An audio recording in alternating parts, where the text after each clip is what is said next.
Hello दोस्तों, स्वागत है आपका राकेश मॉनिटर चैनल में। दोस्तों आज की वीडियो में देखेंगे हम फोर्टिफाइड चावल के विषय में। दोस्तों फोर्टिफाइड चावल किस प्रकार से तैयार किया जाता है और क्यों इसकी जरूरत पड़ी देश में फोर्टिफाइड चावल वितरण। Following the global trend, Indian government introduced FRK blending policy.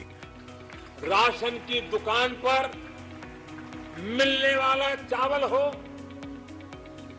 Mid day meal में बालकों को मिलने वाला चावल हो, वर्ष 2024 तक हर योजना के माध्यम से मिलने वाला चावल फोर्टिफाइड कर दिया जाएगा। वितरण की दोस्तों आम चावल और फोर्टिफाइड चावल में क्या अंतर होता है, हम ये देख लेते हैं। खाद्य मंत्रालय का मिलों को ये निर्देश है कि फोर्टिफाइड चावलों की जो लंबाई है वो 5 मिलीमीटर तथा चौड़ाई 2.2 मिलीमीटर से ज़्यादा नहीं होनी चाहिए।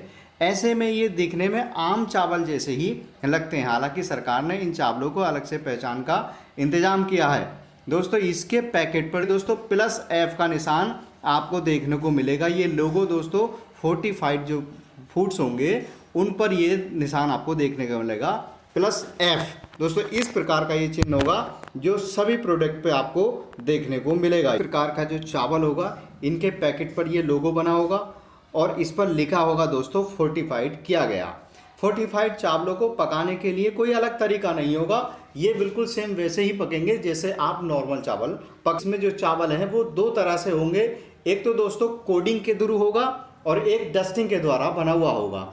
दोस्तों जो कोडिंग के थ्रू चावल बना होगा उसे हम धोकर नहीं बना सकते, और दोस्तों जो डस्टिंग के द्वारा चावल बना होगा उसे हम धोकर भी इस्तेमाल कर सकते हैं। दोस्तों विभिन्न प्रकार के न्यूट्रिशन, माइक्रो न्यूट्रिशन दोस्तों जो हमारी बॉडी के लिए इंपॉर्टेंट है वो दोस्तों इसमें एक्स्ट्रा दिए जाएंगे। इसका जो फॉर्मेशन होगा वो कोडिंग के द्वारा और डस्टिंग के द्वारा किया जाएगा। ये आप देख सकते हैं दोस्तों इस प्रकार से इसमें carbohydrates, fats, vitamin A, vitamin 1, vitamin 3, vitamin 6, 9 and vitamin 12 और आयरन की मात्रा दोस्तों इस प्रकार से इस मानक के अनुसार इन चावलों में दी जाएगी। अब देखते हैं दोस्तों इसकी क्या है तकनीक और कैसे करती है काम, ये किस प्रकार से दोस्तों बनाया जाता है और इसके बनाने में लगभग पर केजी पर कितना खर्चा आता है गवर्नमेंट का। इसके लिए दुनिया भर में विभिन्न प्रकार की तकनीक प्रचलित है जैसे कि कोडिंग और डस्टिंग आदि। भारत में चावल फोर्टिफिकेशंस के लिए एक्सट्रूजन सबसे बेहतर तकनीक है। इसमें सबसे पहले सूखे चावल के आटे को सूक्ष्म तत्वों के मिश्रण में डाला जाता है। दोस्तों पहले चावल का आटा बनाया जाता है, उस आटे में दोस्तों सूक्ष्म तत्व मिलाए जाते हैं और सूक्ष्म तत्व मिलाने के बाद में एक मशीन में डाला जाता है और डालने के बाद में उस मिश्रण को अच्छी तरह से मिलाया जाता है।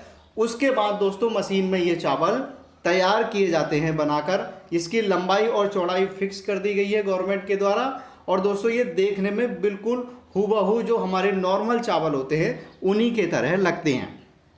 इसमें सबसे पहले सूखे चावल के आटे को सूक्ष्म पोषक तत्वों के मिश्रण में डाला जाता है, फिर पानी मिला देते हैं। इसके बने मिश्रण को मशीनों में गर्म कर चावल जैसे आकार दाने फोर्टिफाइड राइस करने तैयार किए जाते हैं, जिसे दोस्तों हम शॉर्ट में हम कह सकते हैं FRK।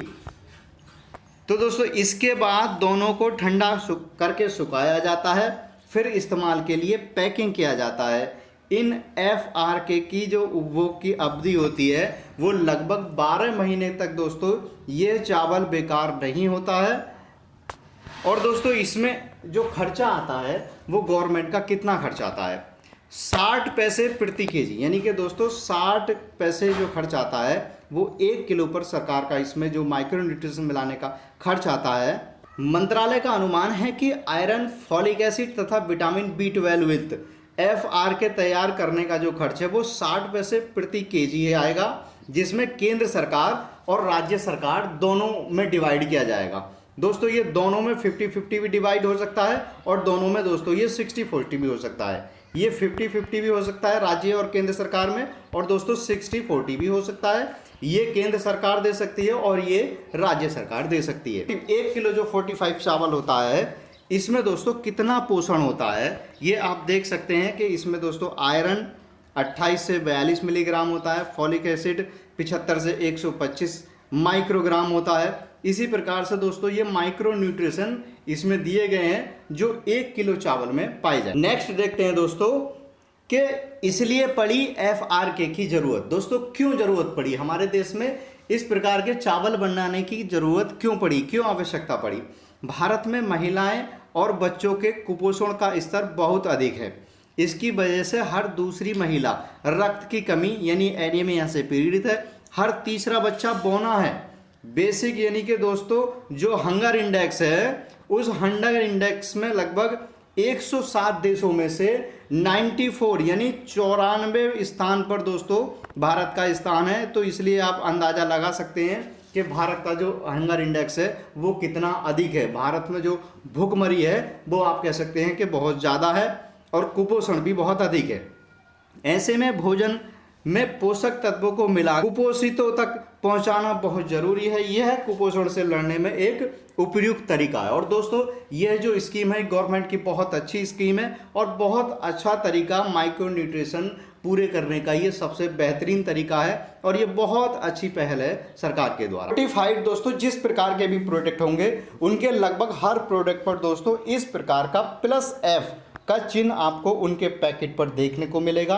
प्रत्येक पैकिंग पर इस प्रकार का चिन्ह अवश्य देख लें। वही दोस्तों फोर्टिफाइड फूड्स होगा, जिसमें दोस्तों सबसे पहले जो सरकार ध्यान दे रही है वो चावल पर दे रही है। दोस्तों चावल एक ऐसा खाद्य है जो लगभग प्रत्येक घर में 24 घंटे में एक बार खाया जरूर जाता है। इसी प्रकार से दोस्तों चावल जो है माइक्रो न्यूट्रिशन को पूरा करने के लिए ये बहुत अच्छा एक प्रोडक्ट है और इसी के द्वारा दोस्तों बहुत अच्छी तरीके से ये पूरा किया जा सकता है।